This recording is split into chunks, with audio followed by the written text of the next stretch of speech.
Hello friends, welcome you all. आज मैं आपके लिए जो वीडियो लेकर आया हूं, देखिए बात करेंगे एक छुपा हुआ स्टॉक मार्केट में। टारगेट को समझने की कोशिश करेंगे, साथ के साथ प्रोबेबिलिटी और रिस्क मैनेजमेंट के बारे में बात करेंगे। देखिए मार्केट में उतार चढ़ाव होते हैं, उस उतार चढ़ाव को जो उस टाइम पे सिचुएशन होती है, जब गिरावट आती है तो एक पैनिक की सिचुएशन होती है।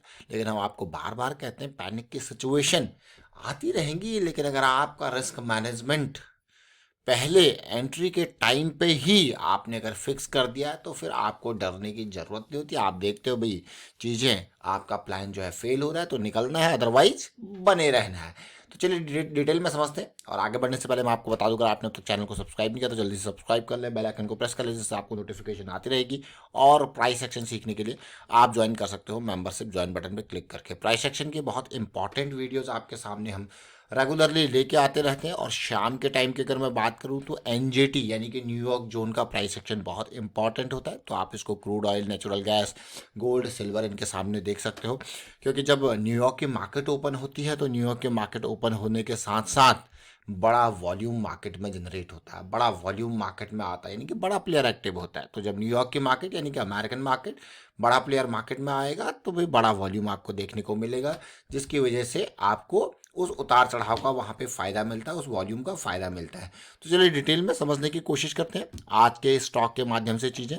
और उससे पहले हमने अभी सुमिटोमो केमिकल के बारे में चर्चा की थी, लास्ट वीडियोज़ में जियोजेट फाइनेंशियल्स के बारे में चर्चा की थी, तमिलनाडु पेट्रो प्रोडक्ट्स के बारे में चर्चा की थी। आज हम चर्चा करेंगे नेक्टर लाइफ साइंस के बारे में, फिर से समझने की कोशिश करेंगे बहुत कुछ।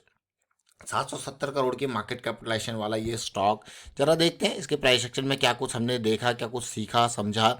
इसका वीकली का प्राइस सेक्शन आपके सामने रखेंगे। और साथ के साथ अगर मैं कहूँ वीकली के साथ साथ अगर आप देखो इंपॉर्टेंट जोन्स हमारे पास है, इंपॉर्टेंट टारगेट जोन्स मैं कहूँगा। ये जोन्स देखिए अब आपके सामने आपको देखने को मिल रहे हैं। लेकिन उससे पहले अगर आप देखो ये किस तरीके से यहाँ पे सिचुएशन थी, और किस तरीके से अगर मैं यहाँ पे इन पीक्स को ड्रॉ करूँ, देखिए पीक को टच करते हुए चीज़ें आपके सामने रख रहा हूँ। देखिए 1 2 3 4 रिजेक्शन, और यहाँ पे ये ब्रेकआउट होता है। ब्रेकआउट के बाद बढ़िया पुल बैक आता है, एक बहुत ही कम वॉल्यूम वाला। देखिए पिछले कुछ टाइम में बहुत ही बेहतरीन वॉल्यूम्स जनरेट किए थे। नेक्टर लाइफ साइंस एक स्टॉक है, देखिए नेक्टर लाइफ साइंस फिर से देखिए बढ़िया वॉल्यूम, जब भी रैली आती है बढ़िया वॉल्यूम्स के साथ देखिए। तो यहाँ पे एक स्मार्ट मनी का एक्शन देखने को मिलता है, और स्टॉक जो है अपनी डायरेक्शन में जा चुका है। कुछ बहुत ही बेहतरीन करेक्शन मैं कहूँगा वीकली टाइम फ्रेम पे 200 SMA के इर्द गिर्द हमें देखने को मिला था। और उसके बाद स्टॉक अपना एक मूव जो है उस हिसाब से इसने तैयार किया। ये वीकली का चार्ट है, और वीकली के चार्ट में लास्ट टाइम पे जब हम चर्चा कर रहे थे तो कुछ इसी तरीके की सिचुएशन थी। एक महीने पहले जब नेक्टर लाइफ साइंस के बारे में चर्चा हो रही थी नवंबर 10 को, तो यही चार्ट आपके सामने था। और ये पहला टारगेट की तरफ जो आपके सामने 40 की रेंज में पहला टारगेट था। और नेक्टर लाइफ साइंसेस को आप देख सकते हो कि बिल्कुल टारगेट की तरफ अग्रसर है। क्या लेवल थे 25 का, आई थिंक 25 के आसपास का ये लेवल, 25 पॉइंट समथिंग का लेवल था नवंबर 10 को। अभी हम डिटेल में चर्चा करेंगे, थोड़ा और सीखने की कोशिश करेंगे छोटे टाइम फ्रेम से। देखिए मल्टीपल टाइम फ्रेम का यही फ़ायदा है कि आपको जो चीज़ें बड़े टाइम फ्रेम पे नहीं दिख रही है तो एक माइक्रोस्कोपिक व्यू लगा के आपको छोटे टाइम फ्रेम पे देखने समझने सीखने को मिलती है। और साथ के साथ जैसे मैंने आपको कहा कि 25 पॉइंट समथिंग का प्राइस था नवंबर 10 को, तो आप क्लियरली देख सकते हो नवंबर 10 का ये प्राइस और इसकी क्लोजिंग प्राइस, ये लेवल देखिए। उसके बाद दूसरी सबसे अच्छी चीज़ है, सबसे बेहतरीन चीज़ है, जो बड़े टाइम फ्रेम की हम बात करते हैं तो ऐसा नहीं कि जो आपको अपॉर्चुनिटी है वो एकदम निकल गई। मतलब वो आपके पास अपॉर्चुनिटी बहुत टाइम तक बने रहती है, आपके पास कई दिन और हो सकते हैं मौके के। जैसे कि यहाँ पे आपने देखा जब साइकिल स्टार्ट हो रही थी तो कई दिन यहाँ पे अपॉर्चुनिटी के थे। जब ये ब्रेकआउट हो रहा था तो फिर उसके बाद देखिए इन लेवल्स के बाद भी आपके पास कई दिन तक ये अपॉर्चुनिटी तैयार रहती है। और फिर अपॉर्चुनिटी इतने दिनों तक रहती है कि एक रिलायबिलिटी काइंड ऑफ चीज़ें हैं। आपको ऐसा नहीं कि निकल गई अपॉर्चुनिटी हाथ से, आपके सामने अपॉर्चुनिटी तैयार रहती है, कई दिनों तक आपके पास मौका होता है कि हाँ अब एंट्री कर ले, अब एंट्री कर ले उस रैली से पहले। तो ये एक बहुत अच्छी बात जो मुझे लगती है वो बड़े टाइम फ्रेम्स की, एक तो रिलायबल है, दूसरा मौका बना रहता है, और तीसरा ये बात है कि रिस्क मैनेजमेंट के बेसिस पे वो भी चीज़ें अच्छी हैं। और चौथा ये कि हम पोजीशन साइज को कंट्रोल कर सकते हैं, बढ़ा सकते हैं, घटा सकते हैं एज पर आवर रिस्क। हमारे पास डिसीजन लेने के लिए बहुत टाइम होता है।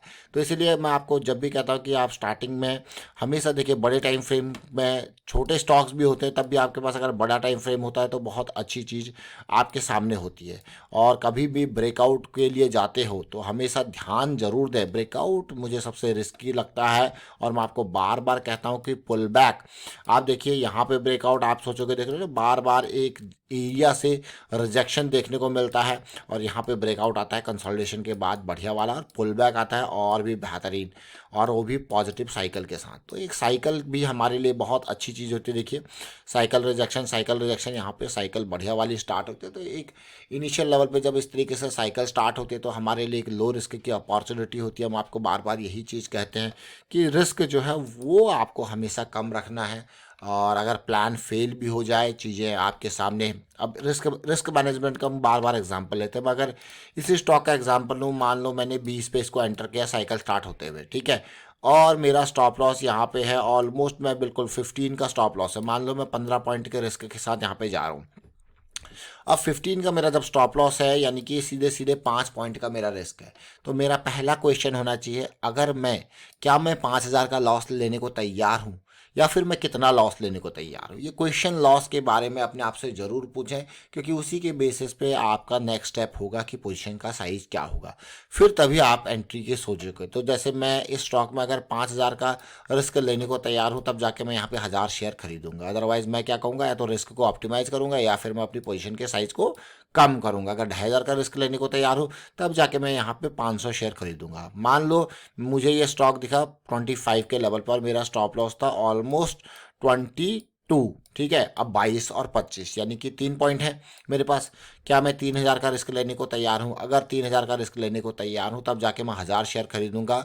और उसके बाद आज की डेट में आप देखो कहाँ गया, 24 से 34 के आसपास, 35 के आसपास, यानी कि 10 पॉइंट ऊपर गए ये 3 पॉइंट के रिस्क पे मेरे।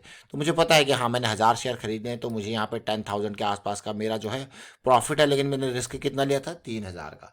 सो ये बहुत इंपॉर्टेंट और बहुत क्लीन माइंडसेट के साथ ये चीज़ें आपके सामने होनी चाहिए, ताकि एक काइंड ऑफ, मैं कहूँगा, जब एग्जीक्यूशन का टाइम आता है तो वहाँ पे एक असमंजस की स्थिति आपके दिमाग में ना बने, और चीज़ें क्लियर रहें कि मैंने यहाँ पे एंट्री ली तो मुझे यहाँ पे निकलना है, इससे नीचे अगर क्लोजिंग मिलती है तो मेरा प्लान फेल हो गया, मुझे निकलना ही है। सो ये बहुत इंपॉर्टेंट पार्ट है, और जिसके लिए हम बार बार आपको कहते हैं प्राइस एक्शन की सीरीज़, जो कि आपके सामने ऑलरेडी ये है, इसको देखें, समझें, सीखें, बहुत कुछ यहाँ पे है। और जैसे ही आपको टाइम मिलता है, जैसा अभी वीकेंड आपको मिलेगा, और वीकेंड पे आपके पास फिर उसके बाद मंडे का आपको टाइम मिलेगा, तो जब प्रैक्टिस का टाइम मिलेगा तो वीकेंड एक्सरसाइज जरूर करें। रेगुलर एक्सरसाइज तो करनी ही है, वीकेंड एक्सरसाइज भी जरूर करें। उससे आप बहुत सारे चार्ट्स को अपनी नज़रों से निकालोगे, तो और प्रैक्टिस आपकी होगी। वाइंड अप करता हूँ यहाँ पे वीडियो को, आप शेयर कीजिए, लाइक कीजिए, और प्राइस सेक्शन सीखते रहिए, प्रैक्टिस करते रहे। और साथ के साथ मैं एक और काम आपको दूंगा, और वो काम है रिस्क मैनेजमेंट के बारे में अपने क्लोज सर्कल में अवेयरनेस भी स्प्रेड करते रहें, क्योंकि मार्केट डायनेमिक है, रिस्क यहाँ पे जरूर होता है। तो किस तरीके से रिस्क को मैनेज किया जाए, किस तरीके से पोजीशन के साइज को मैनेज किया जाए, और हमेशा प्रॉपर रिस्क मैनेजमेंट के साथ ही मार्केट में उतरना है, ये जरूर अवेयरनेस स्प्रेड करते रहें। Thank you for watching the video.